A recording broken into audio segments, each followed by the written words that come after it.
Today, you and I are breaking down Argentina's dominant 3-1 victory over Jordan, a match that clearly illustrated the massive gap in world-class quality from the very first whistle. The South American giants stepped onto the pitch with supreme confidence, monopolizing possession, moving the ball with sharp intent, and dictating the tempo from start to finish. In contrast, Jordan opted for a cautious low block, dropping deep in a desperate bid to suffocate space for Argentina's dangerous attackers. Right from kickoff, Argentina asserted total dominance in the midfield, stitching together precise, short passing sequences that dragged the Jordanian defense deep into their own penalty area. It was a tactical clinic in spatial control, forcing Jordan into a crowded defensive shell simply to survive the opening barrage. Lionel Messi once again pulled the strings, acting as the absolute focal point of the Argentine attack. He did not just dictate the tempo, he made the decisive differences when it mattered most. Messi constantly dropped deep into midfield to collect the ball, dragging Jordan's midfielders out of position and opening up vital channels for his teammates to exploit. Whenever Messi was on the ball, Jordan looked completely paralyzed, caught between tight marking the superstar and defending the critical zones around their box. This tactical dilemma created pure chaos in Jordan's defensive structure, allowing Argentina to seamlessly shift the angle of attack and ruthlessly exploit those defensive cracks. While Jordan showed immense spirit, they struggled heavily to maintain their defensive shape under Argentina's relentless high press. Every time Jordan tried to build out from the back, they were instantly suffocated by aggressive pressure, leading to rushed, inaccurate passes. This made it nearly impossible for them to establish any rhythm in the midfield, forcing them to rely on low-percentage long balls that were easily intercepted. This tactical limitation trapped Jordan in a state of constant defending, leaving them with almost no platform to mount any organized counterattacks.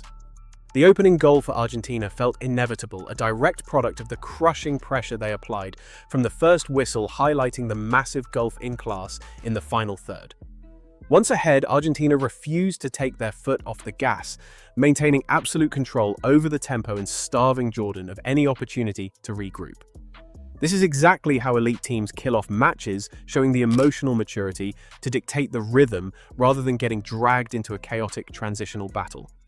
Let's look at how the tactics shifted next.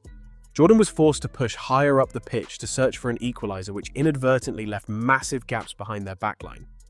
Argentina's elite transition game instantly punished this mistake with lethal high-speed counterattacks slicing through Jordan with just a few rapid passes. The second Argentine goal was a masterclass in swift, precise combination play, showcasing superb chemistry across all lines and a lethal finish in the final third. Throughout the entire 90 minutes, Messi remained the most influential figure on the pitch, masterfully pulling the strings and orchestrating the entire system.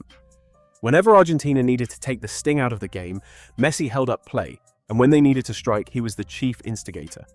This level of game management kept Argentina in total control, denying Jordan any chance of building momentum.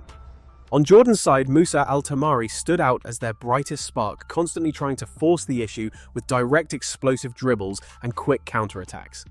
Sadly, his isolation made his tireless efforts feel like a one-man mission, lacking any real support from his midfield. Even so, he created their most dangerous moments and played a key role in Jordan's late consolation goal, ensuring his side did not leave the pitch empty-handed. Jordan's defense continued to struggle heavily against Argentina's rapid attacking transitions, especially when stretched across the pitch. The massive channels between Jordan's centre-backs and full-backs were repeatedly exploited, leaving their backline totally exposed. Argentina ruthlessly capitalized on these structural failures to tuck away their third goal, effectively putting the match out of reach and sealing the victory. Even facing a heavy deficit, Jordan refused to capitulate, fighting hard to find an opening in the final stages.